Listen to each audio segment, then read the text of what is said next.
Michelle Dotz, the Historic Preservation Office in the Planning and Development Department.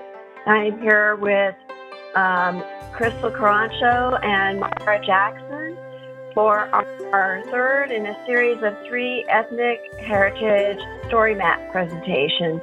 And May is National Historic Preservation Month, as well as Asian Pacific Islander American Heritage Month, and we're really glad that you all are here to celebrate with us. And so I will go ahead and turn it over to Crystal Mara. Good afternoon, everyone. Thank you for joining us. Today, Mara and I will be showing you one of 3 ethnic heritage story maps that the Historic Preservation Office published this past year. I've pulled up the main Story Maps webpage, and I'll be sure to link this in the chat for everyone to take a look later. But some background on these projects. In the mid-2000s, the Historic Preservation Office hired consultants to inventory ethnic heritage properties within the city of Phoenix. The results of those surveys were published and made available online to the public. However, the HP office wanted to do more with the information, including an updated list of properties that have since become eligible, and present the information in a format that engages the public in a more interactive way.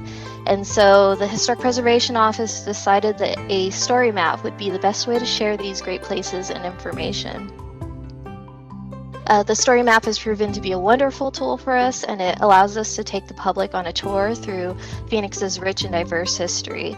And so we will be showing you the Asian American Heritage story map today, and Mara will talk a little bit more about the story map and how to navigate through it. So just to let you guys know, the story maps are compatible with certain browsers, and they do not work in Internet Explorer. So we would suggest using Chrome, Firefox, Safari, or Edge to view these in. And to begin with, we have some navigation tabs that are across the front. So by clicking those, it'll take you to that specific section down within the story map, so you won't have to scroll all the way through if you know there's a certain section you want to go to. We also have some text that's in blue up at the top, and sometimes they are throughout. Those are just some little directions to explain how to use the story maps. For example, we have some smaller photographs that you can click to enlarge and make full screen, or that behind text that you can pull forward and that kind of thing.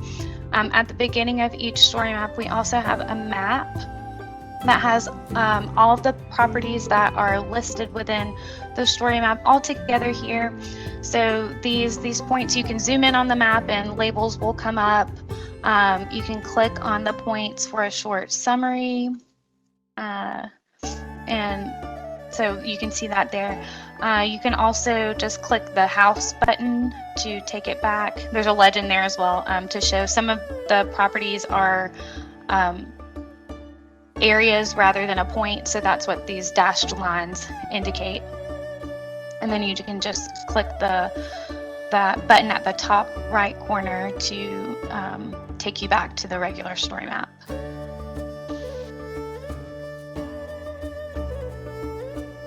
And so we're going to start off with Chinese ethnic heritage, and we're going to talk about the Chinatowns of Phoenix. Here we represented an area in our story maps that mostly does not exist anymore.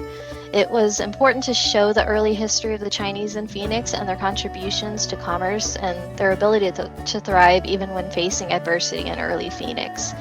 So the first Chinese to move to the Phoenix area were 3 men and 2 women, opening the first laundry among adobe shacks and tents back in 1872. In 1879, when the Southern Pacific Railroad halted work across Arizona due to the summer heat, many of the Chinese railroad workers went to Phoenix looking for work. When the railroad construction started again in 1880, many returned to that work. However, some stayed behind and continued to work in Phoenix and the Maricopa County area. And so those who settled in Phoenix began to grow vegetables, which was a scarce commodity at the time as most of the agriculture was grain-based. They started grocery stores, restaurants, and laundries and worked as domestic servants, cooks, gardeners, and vegetable peddlers. Early Chinese businesses and boarding houses began to cluster around Montezuma, which is now known as First Street, and Adams Street, and this was the first Chinatown. Boarding houses were often above these businesses on a second floor, and with steady immigration from China, newcomers continued to seek social refuge in Chinatown. And as anti-Chinese sentiments increased, in 1881, the Phoenix City Council declared washhouses to be a public nuisance and later instituted a laundry license tax. The newspaper, the Phoenix Gazette, frequently lamented how the Chinese controlled the laundry, restaurant, and vegetable gardening businesses, when the reality was that no one else was creating these types of businesses to compete. And so by 1895, there were petitions to remove the Chinese out of this area and threats to destroy the buildings if they did not leave on their own. Chinese immigrants could not own property, and they had no protection from eviction. And so here I pulled up an old article, one among many dozens that expressed the anti-Chinese sentiment at that time. And so as a result, the Chinese moved and settled a new Chinatown, 3 blocks south between Madison and Jackson and 1st and 3rd Streets.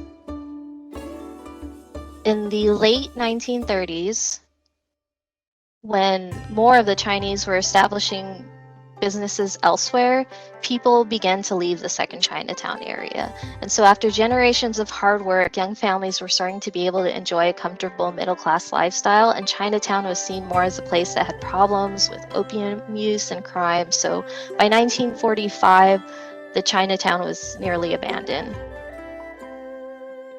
The last remnant of that Chinatown is the Sun Mercantile Building. I've pulled up an article, but we do feature it also here as well. In the late, it was opened in 1929 by Tang, an immigrant from Canton, China.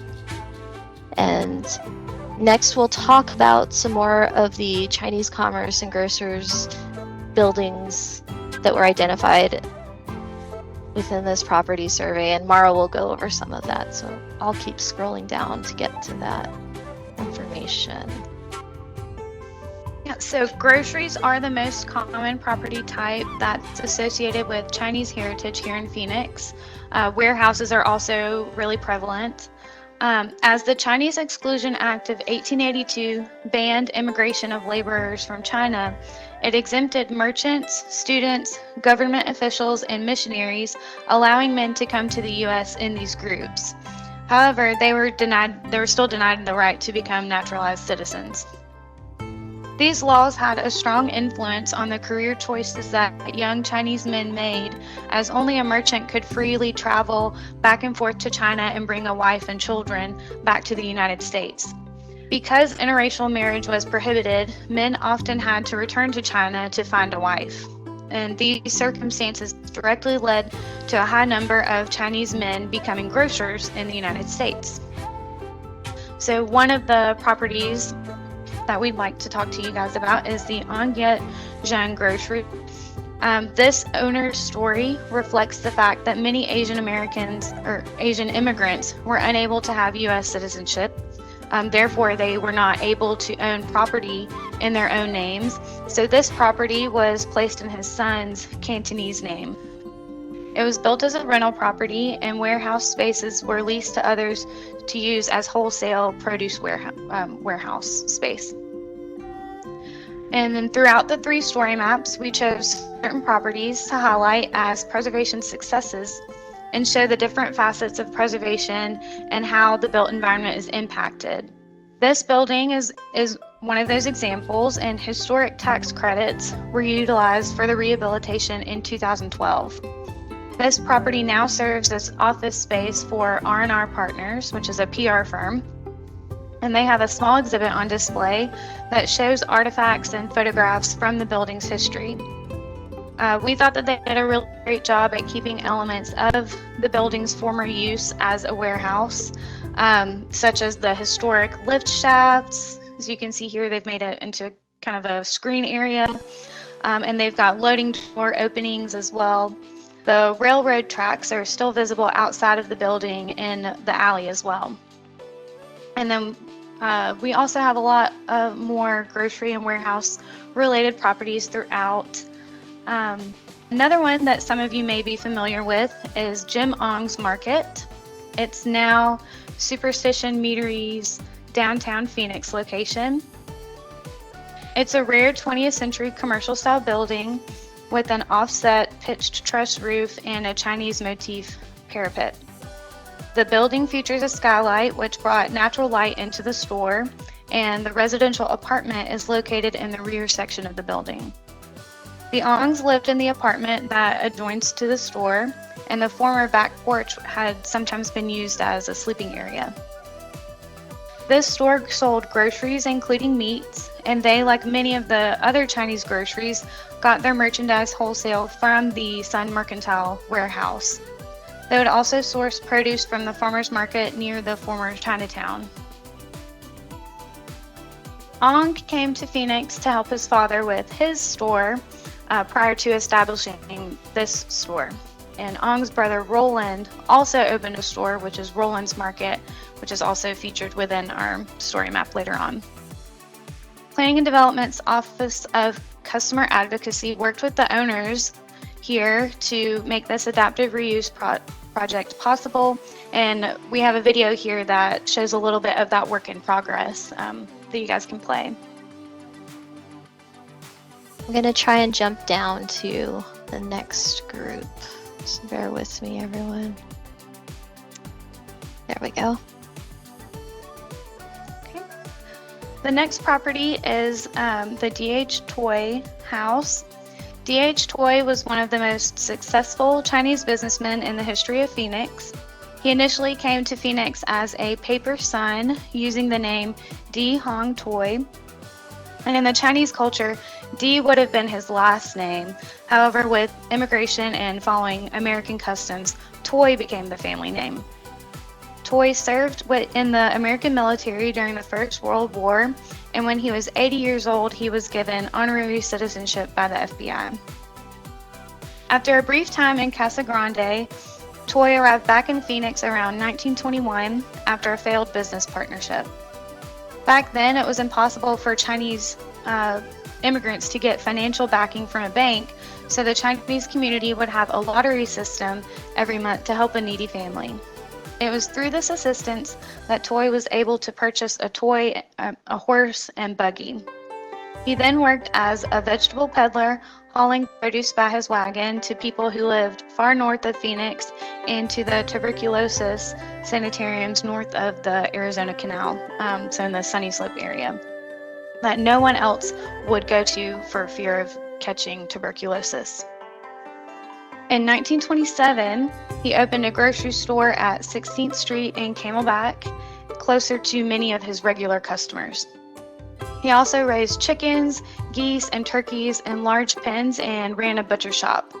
He also took advantage of the growth in the area by providing grocery delivery services to the Arizona Biltmore and other resorts. The Toy family had many children who helped out in the store and with the animals, and the Toys had planted pecan trees at that property, and the funds generated from the pecan sales paid for the children's education. Mrs. Toy had realized that shelled pecans sold for more profit than unshelled, so the children could make extra pocket money by shelling the pecans for them. In the late 1930s, Toy co-founded the Chinese Chamber of Commerce, which was created to protect and promote Chinese American businesses. For example, chamber members were successful in defeating a proposed sanitation bill that aimed to outlaw residences in the back of the building that served food to the public. The proposed bill would have adversely affected Chinese groceries, which were characteristically commercial and residential properties.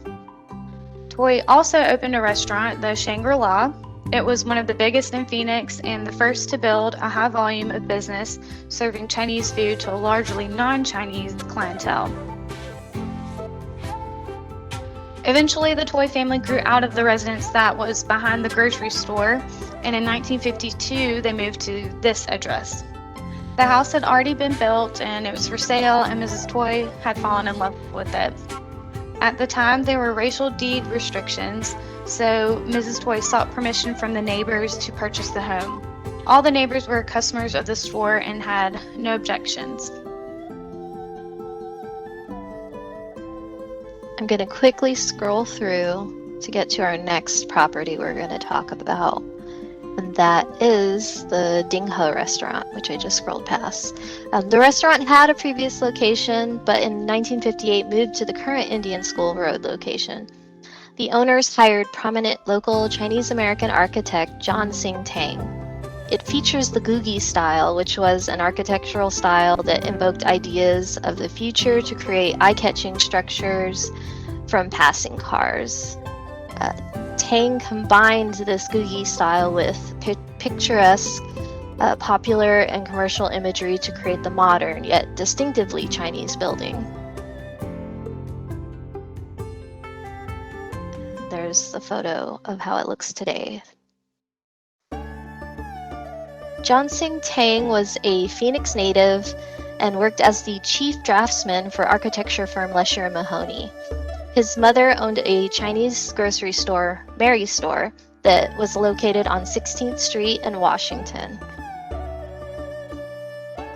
In 1947, he formed his own firm, Singh Tang and Associates, becoming the first Chinese American to practice architecture in Arizona. Tang's designs included Phoenix's Central High School, 2 Helsing's restaurants, and the Arizona Department of Education and Department of Corrections buildings, among many others. He also designed dozens of modern residences throughout the state of Arizona and was the winner of a contest to design the perfect model home for Arizona living.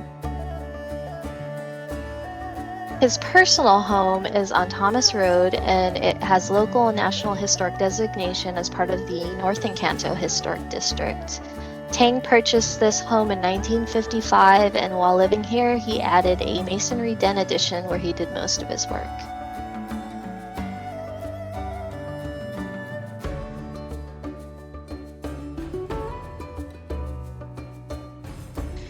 And the next property is Lee's Rock Garden.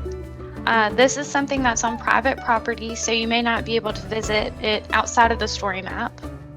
One of the most unique expressions of Chinese ethnic heritage in Phoenix is Louis Lee's Rock Garden.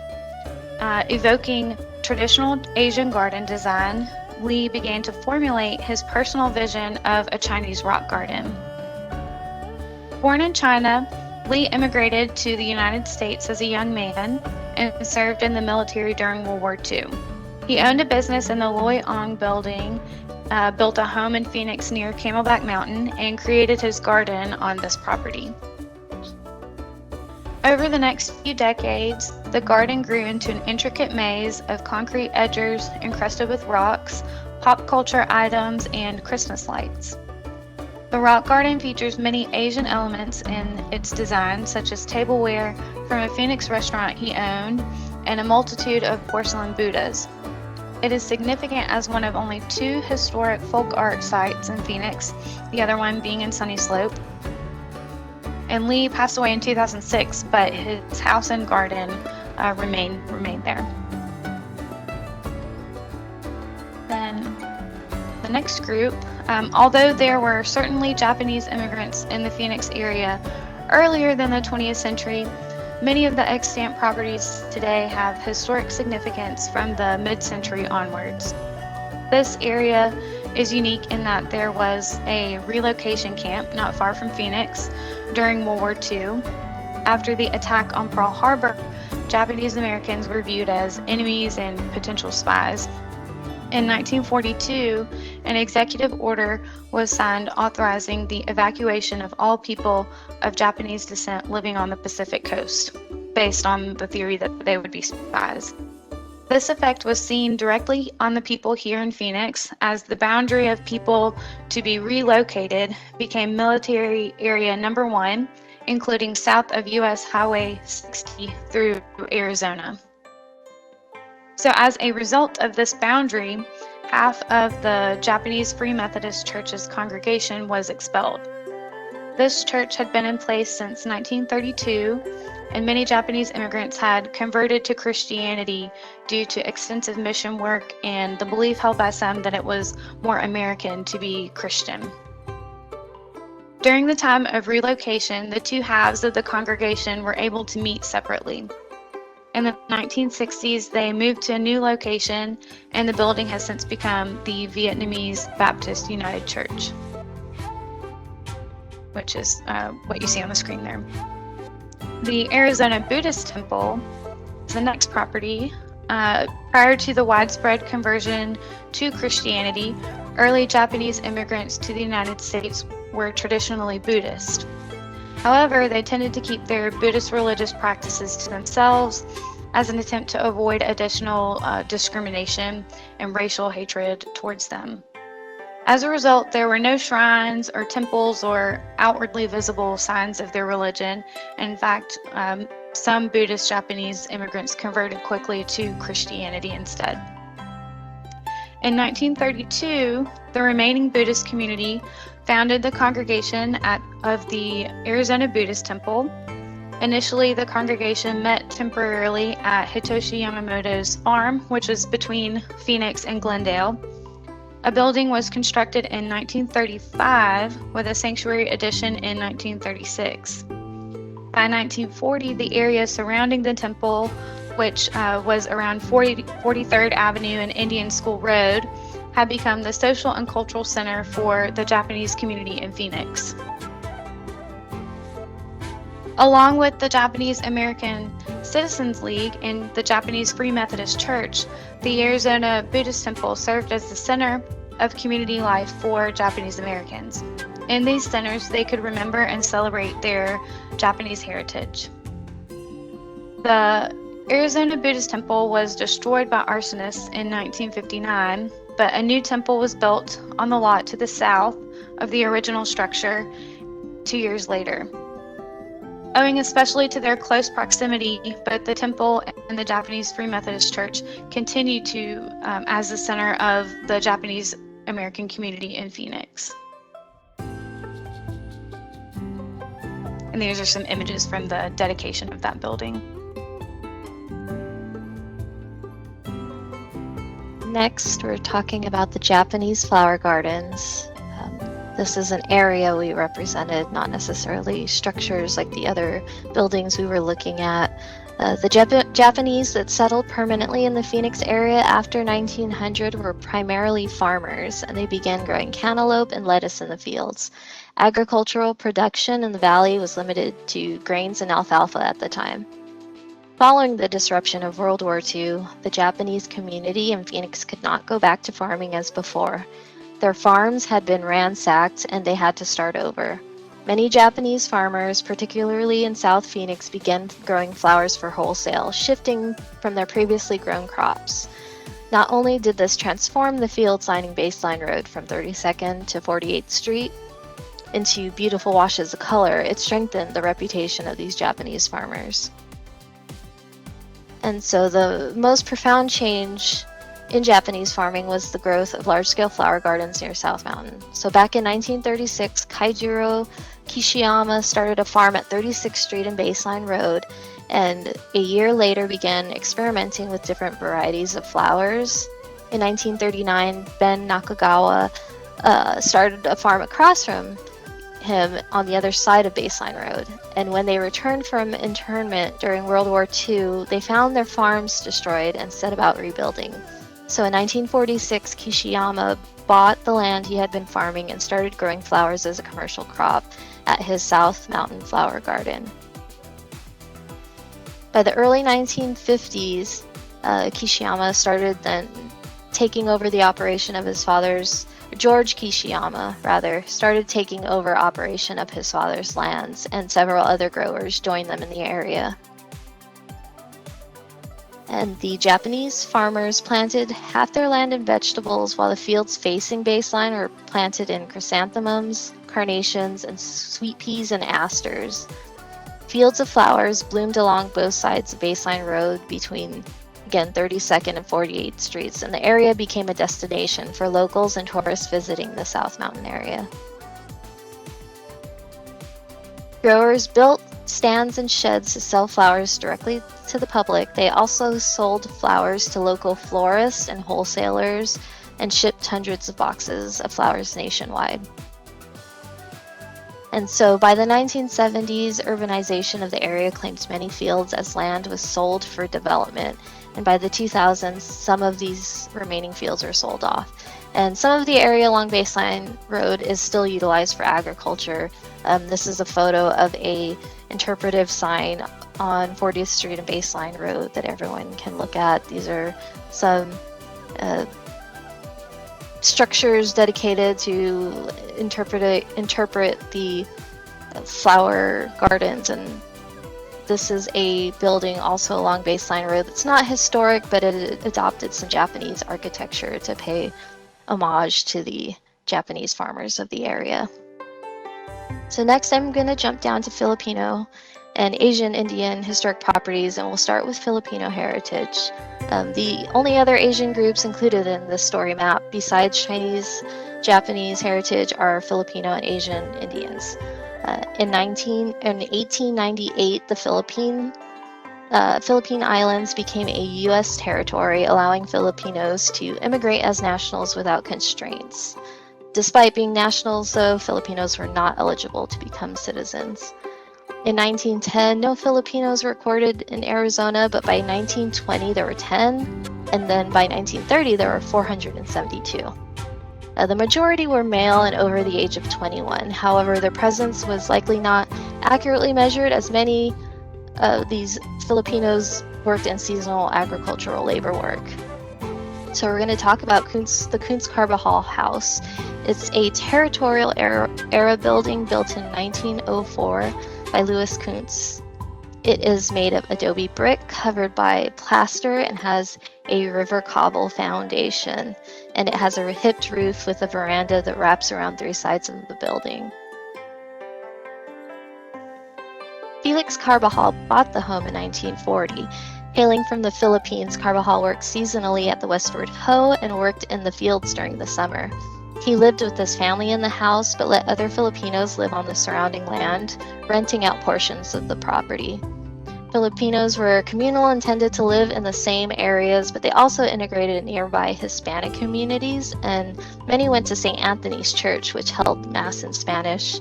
And the Philippines were a Spanish colony at one point, so there are a lot of Spanish language influences on some of the dialects, including the Tagalog dialect. So I'm going to now go down to Asian Indian heritage and talk a bit about that group. Asian Indians were in Arizona as early as 1900, with 8 listed on census records. There were about 30 by the 1930s and 1940s, and in 1931 a small number of Sikhs moved into the Salt River Valley. Some worked as laborers, others farmed and ranched on land near the river.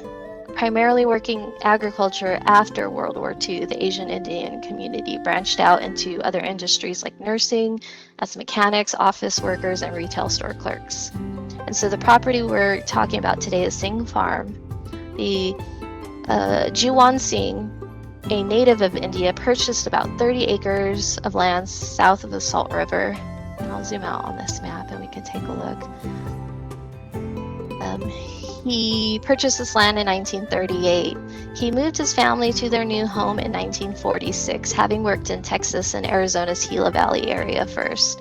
And like many Asian Indian immigrants, he also married a Hispanic woman. Singh started a dairy farm on 12th Street, a quarter-mile north of Broadway Road. His oldest son, Albert, built a house just to the south of the main house, and his younger son built one to the north for his family.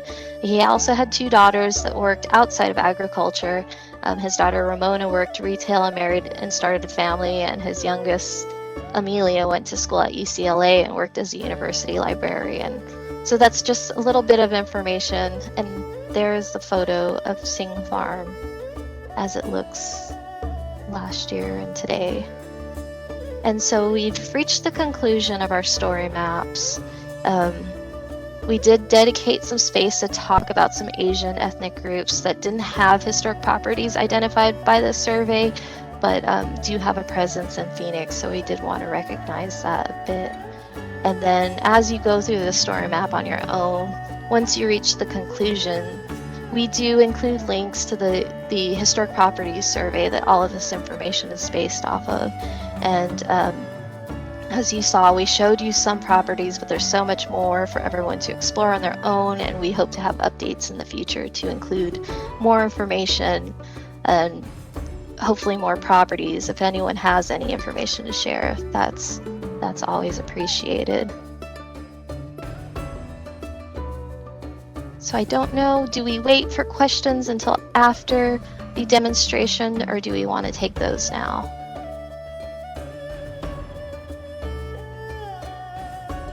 I'm fine taking a couple now if you want to. Okay, Do we so have any questions? let's see. I'm gonna pull up the chat and see if anyone sent questions.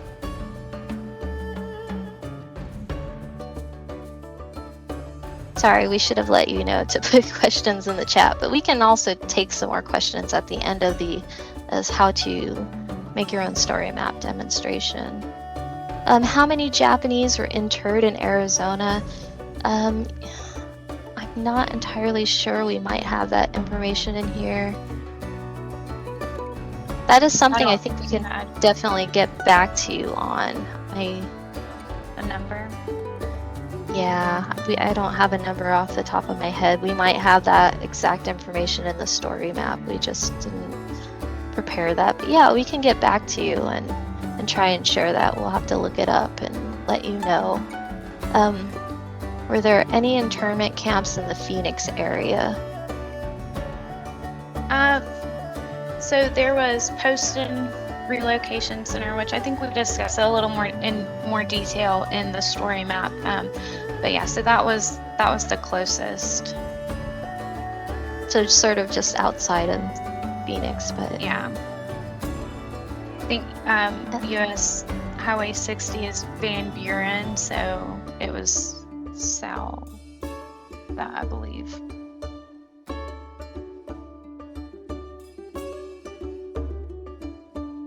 The flower crops by South Mountain, most of that area was sold off. So the question was when the flower crops by South Mountain were destroyed, was it vandalism or from weather? I think it was just they sold off the land to all of the development. And so that's why most are gone. I think we do have a note maybe in our story map, but also that agricultural business with the architecture. I think there's one of the original growers, like the family, still has their flower shop, and I think it's just called Baseline Flowers. I think that shop is still there. Where is the house of Felix Carbajal located? Again, I'll jump back to that tab and we can look at the map here. It's 1721 South 7th Avenue, so it's near 7th Ave and Mojave Street.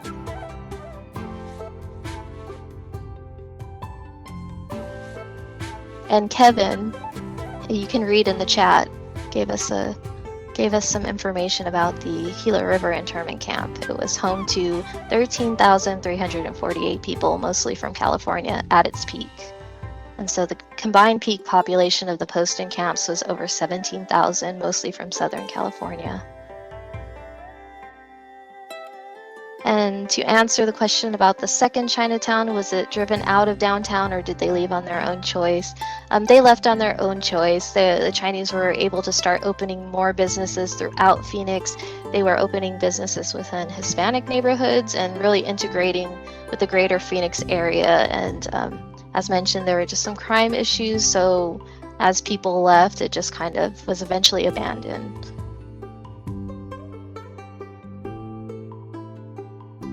To answer the question about Asian Pacific Islanders. There's a number of different groups within Phoenix, including Tongan, Samoan, Native Hawaiian, and Guamanian. Will we include these in the future? Today we focused on what was identified by this historic property survey, so that it was kind of limited to just the historic structures and significant cultural areas where those groups resided. So if you have any places that you know have those associations that you think would meet like the historic criteria, please share that information with us, and we'll look at it for future updates. And so I think we're gonna stop here for now. Is that okay? And then just start looking at the demonstration of how to do your own story map. And thank you everyone for your questions. And again, if you have more questions, please send them in the chat. We'll try to answer if we have more time, and if I'll try to save them so I can respond later. But we'll get started with this how-to demonstration, and apologies, I'm trying to move this sharing screen tab over so I can open my windows, but let me get this here. Why?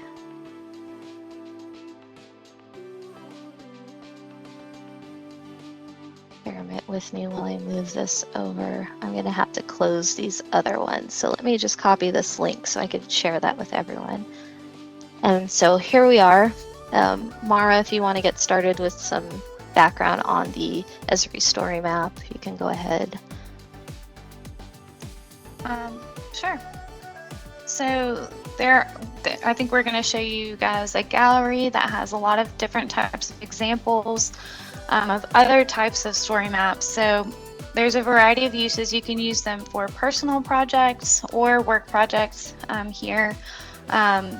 Some examples of personal ones are documenting your vacations. There's a bunch of really cool ones out there that you can see for those. And while there's typically a map component or map features like how ours had the points and things like that, you can make them image focused instead, so they don't have to necessarily be taken around different points on a map. But there's a variety of different types of map backgrounds and features to customize and distinguish yours and make it look personal. So how to make a story map. To begin with, you'll need to make an ArcGIS online account. So I think this is Crystal's homepage once she's logged in. So if you're working on a city project, the GIS team can assist you with your story map or create an account for you here. But if you're wanting to work as an individual, you can make an account online for free, and Crystal will send that link to you guys. But there are some limitations in the free version, in that individual free version. Audio, embed, and customizing design features require a subscription account. So that's the difference. But you can still do a lot on the free one. So we first of all started with an outline of our story map. And if you're working with a large amount of content, we recommend planning it out before you go into the draft mode of the story map, just because it's a little bit easier rather than having to move things around. They have made some updates since we made our 3 story maps, but it is a little bit difficult, especially when you're scrolling through all of that stuff, to move it around. So it's better to just kind of have it planned out to begin with. And for ours, we chose different layouts. So there's a sidecar and the slideshow. So the sidecar is that part where you saw where we scrolled down, and the slideshow was the one that moves horizontally. We did that to break up the scrolling, and there's also the tabs feature that we showed you guys. We also changed the text color and the background color of some of the slideshows to break it up and convey different things like the directions and that kind of thing. So just showing everyone, once you have you're in your online account, there's the story maps button. You'll click on that and it'll open your story maps. I have these ones saved here, but we're going to start from scratch on a new one today. And to those who have seen the other demonstrations, it will be the same information. And so this is where you start. You can look at the design. You can design how you want the cover. This is your cover. Do you want a full image as the background, which is what we used? You can have half of the page have an image, or you can have just text information, but we'll add a photo. So we'll do that. Navigation tabs, these are the tabs that we use. These are really helpful when you have long story maps, so you can jump through different sections. But we'll leave those off for now. We're not making too big of a story map today. And then there's some pre-selected themes. If you use a free version, you only get these, I think, or you get a limited selection. But when you have a full account, you can use and sort of customize your themes. But we'll just stick with one of these that are here. And maybe I'll go back to the original one. So we'll start adding some information here. So today we're going to do a walking tour of downtown Phoenix. And here it says you can add a short introduction or subtitles. So let's say, join us in exploring the historic properties of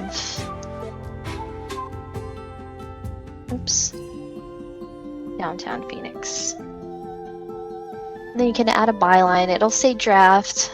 You can always preview what you're working on to see how it will actually look on someone's computer screen, on someone's tablet, or on a phone. So we'll add an image here, and I'm going to use the cover from the original walking tour of downtown brochure that the City of Phoenix published. So this is all in a paper brochure, but here we're going to put this on a story map. So now it's cropped it in a really weird way because it's a very long photo, and story maps will do that automatically. So you need to go into the settings. I'll go back. It's that little gear, and go into the options, and there's this little thing to select where you want to focus your image. So I think I want to go pretty high up there, and you could put information here. It says to give credit to the original content creator, and so you could put a caption or something in there, but I will just skip that for now. So here we have an image now that's that cover of the walking tour. So we'll start with, I think, a map. We'll do let's do a little bit of text. We'll just add a text block in there. I have some information here, and so we'll just start with some text. And as Mara mentioned, having an outline is really the best thing you can do, having your information that you want to put in there, because then you're just inputting everything in the best order that you want it to be in, because otherwise, yeah, you do have to kind of drag some things around. But here we've pasted in some text. If I wanted to make this look a little different, there's options. So I can make it a heading, which makes it a lot bigger. I can also go in and do a subheading. I can do a quote, so to show you how the quote looks in this particular theme. If I change the theme to something else, it might look different. So here it has the actual quotes there. So there's just a lot of different things you can do to format the text however you need it to look for your story map. Next, we're going to try a map. And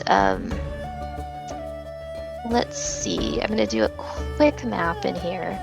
You can use Express Maps if you don't already have like GIS stuff ready and made through ArcGIS Online. The Express Maps are, I think, pretty simple. So our first property we want to know is the Fry Building at 144 East Washington Street. So I have an address. You can search by location. I've put that address. I need to specify Phoenix, Arizona. And so there it is, and I can select that, and it's taken me to that location. And I want to add that to the map. And I can put here that let's put a photo. So I have a picture of the building here, and I will add that. And then I have some text about the Fry building that I want to include. I think it's kind of a lot of text, but we'll go ahead and put it in there.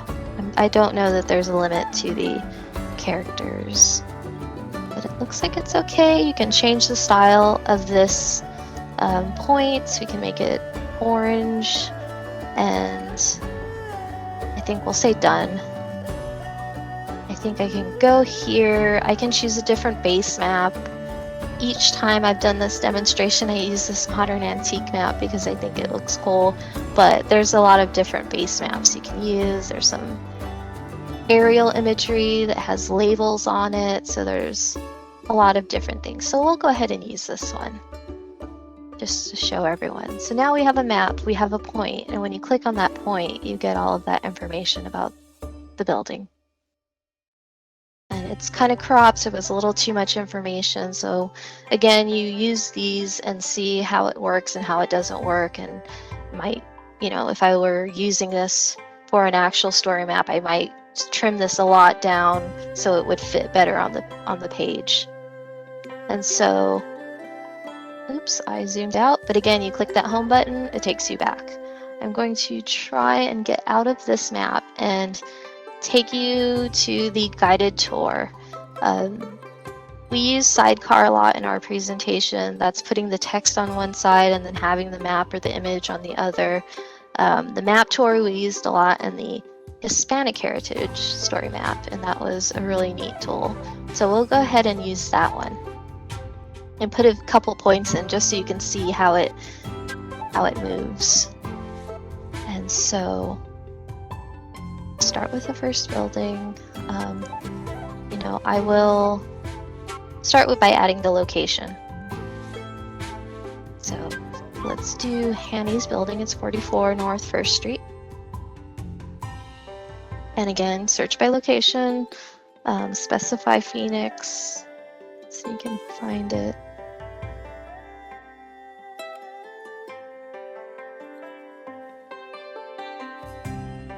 And it takes a little while to load. All of the loading depends on your internet speed. So if you end up looking at some of our story maps and some of the things aren't loading, you gotta just be a little more patient and they'll eventually pop up. But I'm gonna just add to map. I'm being very impatient. I don't know if it's too zoomed in. No, it's not. So I want to do that use map tour setting, and I've added that location, which I think I do need to modify.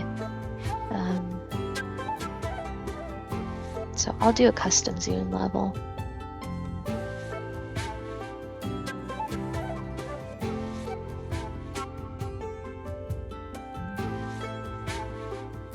And there's something with this map. Maybe it's just the base map. I'll choose that modern antique one that I like to use. And so that's a much better zoomed in level. I'll go even closer in for buildings. So I'll set that as my zoom level and say done. So now it's showing the map at that level. And then I'll go ahead and upload my file, my image.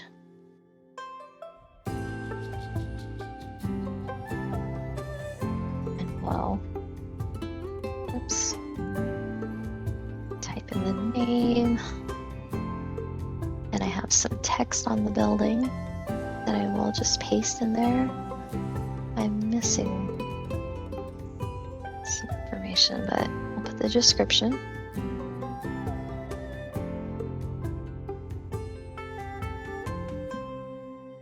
For a historic property, we're going to want that address, and we also include the year it was built.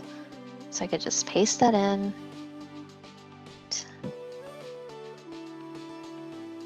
So we have that in there now. So I'm going to add another point. And down here at the bottom, it shows you your slides. So right now I have one slide. I'm going to add a second one. And next in my list is the professional building. So I'll just title that, add a photo. Maybe I didn't include this photo. Oh, there it is. Okay. So I've added a photo, and now I want to go down here and add the location.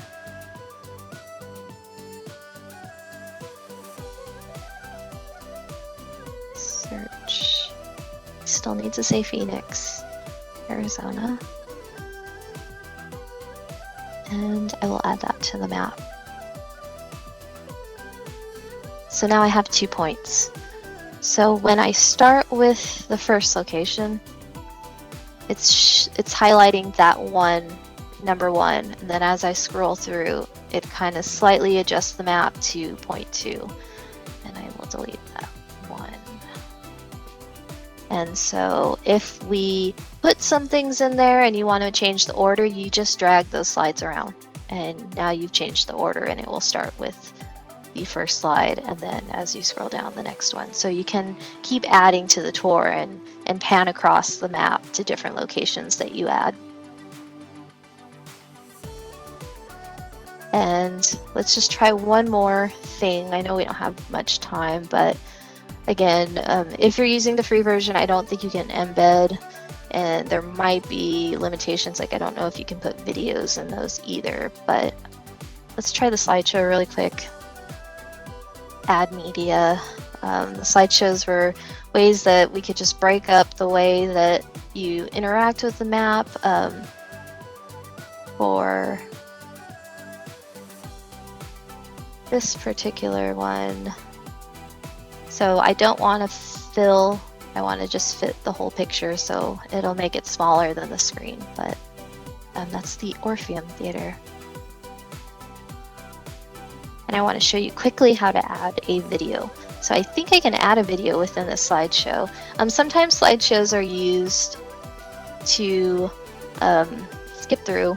So, you know, if you want to add something, but also like, it's okay if someone scrolls through it, it's just something extra, you can use the slideshow for that as well. But we did try to use it in a way to just give some, you know, something different to interact with.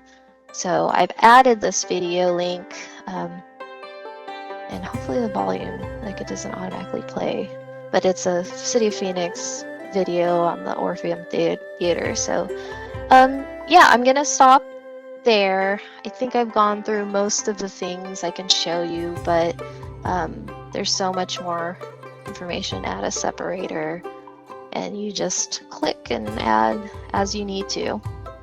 But yeah, so now we have a short story map on the historic walking tour of downtown Phoenix. Not the whole tour, maybe someday. So, does anyone have any other questions at this time? I'm looking through the chat. I finished a little early.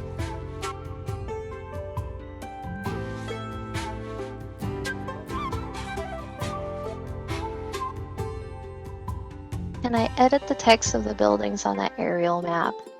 I think if you created your own, that might be more for GIS. I know some GIS, but I'm not sure. I'm wondering if you created your own base map, your own map within ArcMap with your own labels, you might be able to upload that.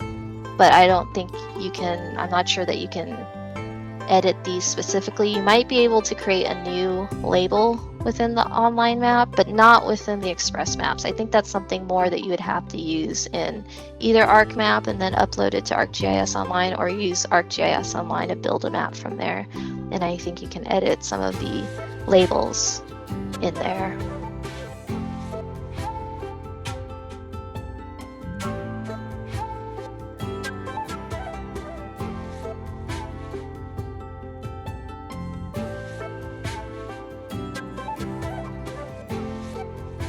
Mara, do you have anything else to add at this time? No, I don't have anything to add. Just scrolling through the chats and seeing if I see anything else, but I don't think I really see any more questions. So thank you so much to everyone for joining us today, and I hope you enjoyed the presentation. And again, please look at these story maps on your own. There's so much more information in those story maps, and then explore the historic property surveys as well. There's even more information in those, and again, I can provide those links to the chat, but I really appreciate everyone coming, and I think we're going to end this presentation. Thank you again. Thank you.